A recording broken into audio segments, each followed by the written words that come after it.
Brought to you by V-Guard, co-powered by Sensodyne and Vimal. बोलो जुबां केसरी। फरवरी 2005 में जब बिहार में विधानसभा चुनाव हुए तो किसी पार्टी को बहुमत नहीं मिला था। गठबंधन के कोई आसार नहीं बन रहे थे। लंबे टाइम तक जब कोई सरकार नहीं बन पाई तो 7-8 महीने में फिर से चुनाव कराने की बारी आ गई। तब तक नीतीश कुमार बीजेपी के साथ आ चुके थे, लेकिन अभी बड़े नेता नहीं बन पाए थे। नीतीश कुमार ने तब बीजेपी के अरुण जेटली, जो उस वक्त बिहार का पूरा कामकाज देख रहे थे, उन्हें सलाह दी कि अगर बहुमत चाहिए तो मुझे सीएम पद का चेहरा बना दीजिए, क्योंकि तब लालू राबड़ी के खिलाफ एक चेहरा जनता को दिखेगा। जेटली ने पूरी बीजेपी को इसके लिए तैयार किया और भाजपा जदयू गठबंधन को बहुमत मिल गया।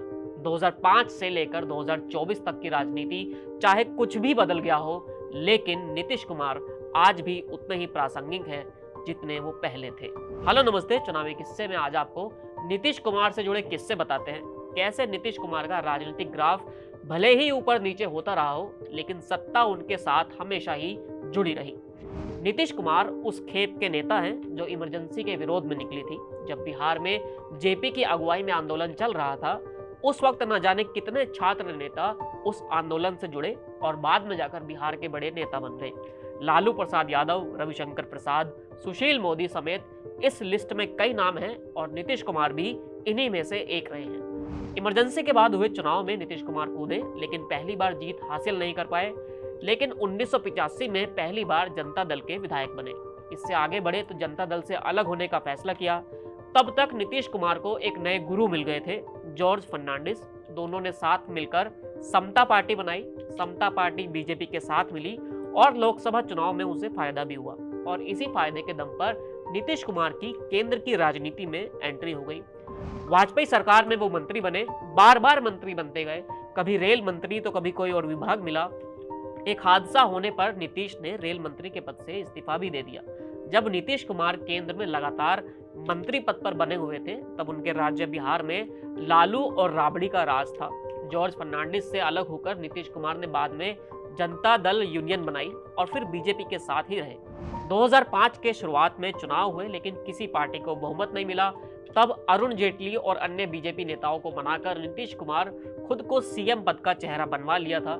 ये फैसला सही साबित हुआ और नीतीश के नाम पर बिहार की जनता ने जदयू और बीजेपी के गठबंधन को बहुमत दे दिया। 2005 ही नीतीश कुमार की किस्मत में बेहतरीन साबित हुआ, जिसने उन्हें एक नेता से एक बड़ा नेता बना दिया। किसी राज्य का मुखिया होना बड़ी बात होती है। नीतीश को एक मौका मिला था जिसे उन्होंने पूरी तरह भुनाया भी। नीतीश लालू राबड़ी के राज को जंगल राज बताकर सत्ता में आए थे। उन्होंने बिहार में तब बदलाव लाने की कोशिश की। सड़क हाईवे बनाए गए, कुछ बाकी योजनाएं भी चली जो आखिरी लेवल तक पहुंची थी और नीतीश की छवि बदलने लगी। लेकिन कहानी हर बार वही होती है कि राज्य में जब एक नेता बड़ा होता है तो उसकी नजर केंद्र पर होती है। नीतीश की भी रही, और इसी बीच एक अदावत भी साथ में चलती रही। वो अदावत नरेंद्र मोदी के साथ थी। 2002 में जब गुजरात में घटनाएं घटी, तब भी नीतीश ने केंद्र में मंत्री रहते हुए उनका विरोध किया था। जब नीतीश बिहार के मुख्यमंत्री बने, तब भी मोदी के बिहार आने पर लगभग बैन सा ही लगा रहा। इसका एक नजारा तब दिखा जब 2010 में एक विज्ञापन में मोदी के साथ छपी तस्वीर के बाद नीतीश कुमार इतना गुस्सा हो गए कि उन्होंने बीजेपी नेताओं के लिए रखा हुआ लंच ही कैंसिल कर दिया। इसके बाद 2013 में नीतीश कुमार एनडीए से इसलिए अलग हो गए क्योंकि नरेंद्र मोदी को पीएम पद का उम्मीदवार बनाया जा रहा था। 2014 हो या 2019 और या फिर 2024, नीतीश ने हर बार नरेंद्र मोदी के खिलाफ एक विकल्प बनने की कोशिश की है। वो कोशिश एक भी बार सफल नहीं हो पाई है, ये बात अलग है। लेकिन 2013-14 के उस विरोध के बाद भी नीतीश कुमार कई बार एनडीए में आए और कभी एनडीए से बाहर भी गए।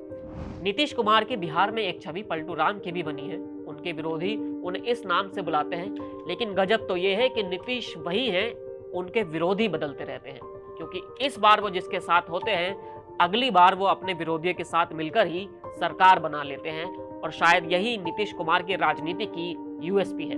उनके बिना बिहार की राजनीति अभी तो अधूरी ही लगती है और नीतीश कुमार हर ओर से बिहार की राजनीति के लिए प्रासंगिक लगते हैं। इस कहानी में इतना ही, फिर मिलेंगे एक नई कहानी के साथ। शुक्रिया।